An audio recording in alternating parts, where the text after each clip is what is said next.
Uy, sahod na naman. Cash flow. Kamusta? Ako nga pala si Orly Cabillo. So, konting istorya.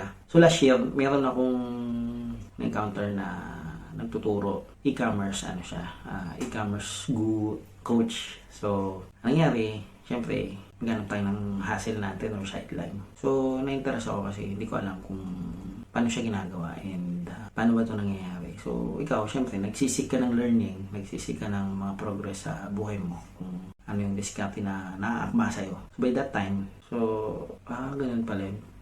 Tinesting mo muna or pinag-aralan mo dahil nga siya ay nagtuturo. So, ma-attend ka dun sa mga session niya. So, syempre, don't miss the opportunity na mag-learn ka and mag-acquire ka ng knowledge. So, ako naman, sabi ko, naghanap ako ng, tinesting ko lang naman. Naghanap ako ng bagay dun sa platform na yun na tinry ko lang as in, nag-testing lang ako. Pero, yun nga, yung binili kong produkto, pinilagay ko doon sa platform at the same time, tubong lugaw talaga ako doon sa sa produkto na yun. Tinesting ko lang.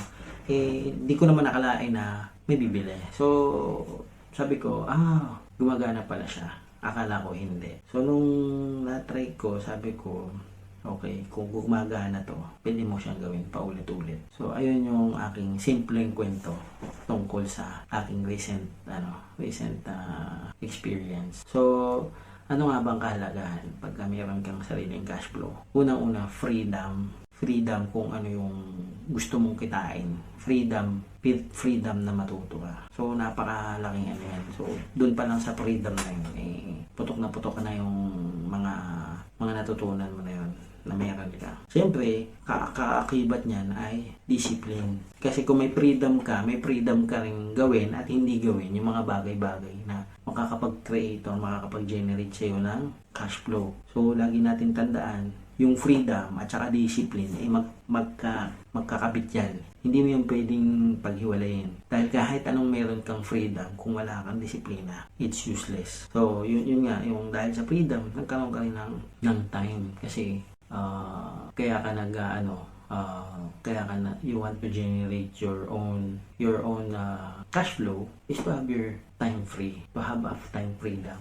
Actually, sa tingin ko yun yung mga sinisik ng mga tao ngayon, yung time freedom, discipline, and yung time. So yan yung mga bagay na pwede mo ma-acquire pag mayroon kang sariling cash flow.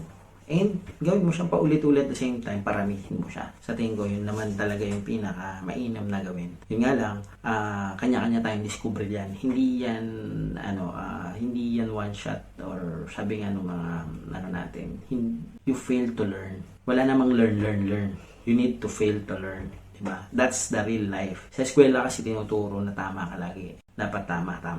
Pero paano ka kung di ka magkakamali, diba? Sa buhay, kailangan magkamali ka muna. But kung pala ito sinishare, nag-share ako nito, I want to inspire other people na nasa internet pa. Puro entertainment na lang yung pinapanood natin sa internet. And tawag dito, kasi alam mo yung entertainment, panandali ang panandali ang satisfaction. So, siguro kung may natutunan ka doon sa pinanood mo, medyo panalo ka doon kasi may natutunan ka. Pero pagka nag-aksaya ka ng oras dyan, tawag dito, huwag nating punuin ng pag-aksaya ng oras ng internet. O aambag din ako sa kahit paano doon sa mga valuable na content. Kahit paano. So, kasi kalaban natin dito yung ating progress, hindi na tayo masyadong nakukulong yung ating isip sa pagsa-cellphone or hindi na tayo nag-isip na ibang paraan na magpa-unlad. So, yan yung mga kalaban natin dito. I believe in these phrases, delayed gratification. So, kung ano man yung tinatrabaho mo ngayon, kung ano man yung pinagsusumikapan mo ngayon, I'm sure, makakamit mo rin yan. Just stay focused on your goal. It's the greatest blessing. Sa tingin ko, ito yung pinakaunang biyaya ng Panginoon sa atin Yung freedom na yan. So, freedom to choose. Ikaw, nasa iyo na yan kung paano mo gagamitin yung oras mo. So, it's either you waste it or you consume it properly. So, yun lang po. Kung nag-enjoy ka sa mga ganitong video, please follow naman. Share and comment na rin. And meron po akong group, Dumidiscarding Pinoy. Join my group po and pag-usapan po natin, talakayin natin kung ano yung pwede natin gawin sa pagpapaunlad natin. You can contribute also on that group. And sa lahat po ng konting singit ko lang din po. Mayroon po ako po ay isang sales agent ng insurance, health insurance, life insurance, which is kailangan mo. At real estate agent din po ako. So, ayun po, meron po akong store na pinopromote. Nandyan po yung link sa baba. So, ayun lang po, mapagpalang araw po sa inyong lahat. Kalas!